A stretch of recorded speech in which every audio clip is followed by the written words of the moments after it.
Hello friends, enlightened Monks में आप सभी का बहुत बहुत स्वागत है।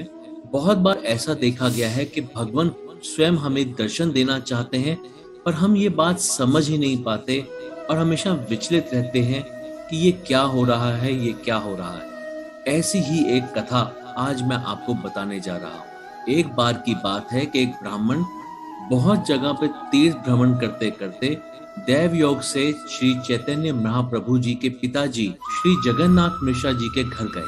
वो हमेशा 8 अक्षरों वाले गोपाल मंत्र से गोपाल जी की उपासना करते थे तथा जो कुछ भी मिलता था उसे गोपाल जी को भोग लगाकर ही प्रसाद ग्रहण करते थे। ब्राह्मण को आया देख श्री जगन्नाथ मिश्रा जी बहुत ही आदर के साथ उठे, उन्हें प्रणाम किया, उनके चरण धोए और आसन इत्यादि प्रदान किया। श्री जगन्नाथ मिश्रा जी की पत्नी यानी कि श्री चैतन्य महाप्रभु जी की माता जी श्रीमती रची ने रसोई के लिए सारी सामग्री ब्राह्मण को दे दी। ब्राह्मण ने बड़े ही प्रेम से अपने गोपाल जी के लिए भोग पकाया। ज्यों ही ब्राह्मण रसोई पकाकर ध्यान करके गोपाल जी को भोग लगाने लगा, त्यों ही बालक निमाई, जो कि और कोई नहीं बल्कि श्री चैतन्य महाप्रभु जी का बचपन का नाम है, घुटनों के बल चलते चलते वहां आकर भोग खाने लगे। ब्राह्मण ने जब आंखें खोली तो देखा कि बालक भोग खा रहा है। वे चिल्लाने लगे।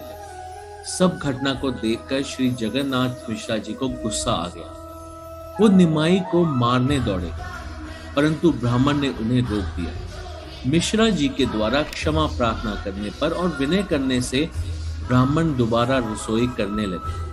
श्री जगन्नाथ मिश्रा जी निमाई को पड़ोसियों के घर ले गए ताकि निमाई पुनः कोई उत्पात ना करे। लेकिन ब्राह्मण ने जब गोपाल मंत्र से दोबारा गोपाल जी को भोग निवेदन किया, न जाने कहां से निमाई आ गए और भोग खाने लगे। निमाई को भोग खाते देख ब्राह्मण नष्ट हो गया बोलकर चिल्लाने लगे। ये सुनकर जगन्नाथ मिश्रा जी बहुत ही ज्यादा लज्जित महसूस करने लगे और गुस्से में आ गए और निमाई को मारने को चल दिए। तभी ब्राह्मण ने उन्हें रोका और कहा, बच्चे को बोध नहीं है, इसमें इसका कोई दोष नहीं है, मेरे ही भाग्य में शायद आज भोजन नहीं है। तीसरी बार निमाई के बड़े भाई श्री विश्वरूप के आग्रह करने पर ब्राह्मण ने दोबारा से रसोई करना प्रारंभ कर दिया। अब रात काफी हो गई थी, इसीलिए सभी लोग सो चुके थे।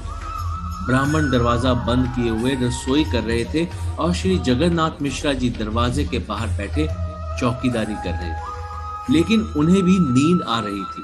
कुछ समय पश्चात ब्राह्मण ने पहले की ही तरह गोपाल मंत्र पढ़ा और भोग लगाने लगे। साथ ही साथ न जाने कहां से गोपाल निमाई आकर चावल खाने लगे। ब्राह्मण जब चिल्लाने को हुए तो निमाई ने तुरंत कहा, आप कैसे भक्त हो, अपने आप मंत्र करके मुझे बुलाते हो और जब मैं आता हूं तो चिल्लाते हो।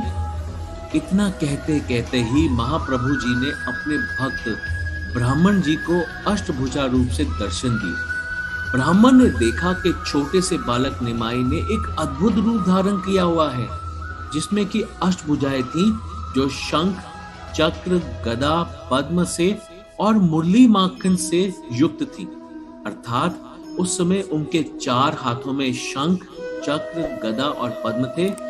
2 हाथों में वे मुरली पकड़े हुए थे तथा एक हाथ में उन्होंने ताजा माखन लिया हुआ था और दूसरे हाथ से खा रहे थे। बाद में श्री चैतन्य महाप्रभु जी बालक निमाई ने ब्राह्मण से इस रहस्य को गुप्त रखने के लिए कहा। तो मैं उम्मीद करता हूं कि आज इस कथा से आप समझ पाए होंगे कि बहुत बार ऐसा होता है कि हम भगवान का स्मरण कर रहे होते हैं और किसी न किसी माध्यम से भगवान हमारे सामने प्रकट भी होते हैं, पर हम उन्हें पहचान नहीं पाते। तो आप हर जीव में, हर किसी में भगवान को देखें।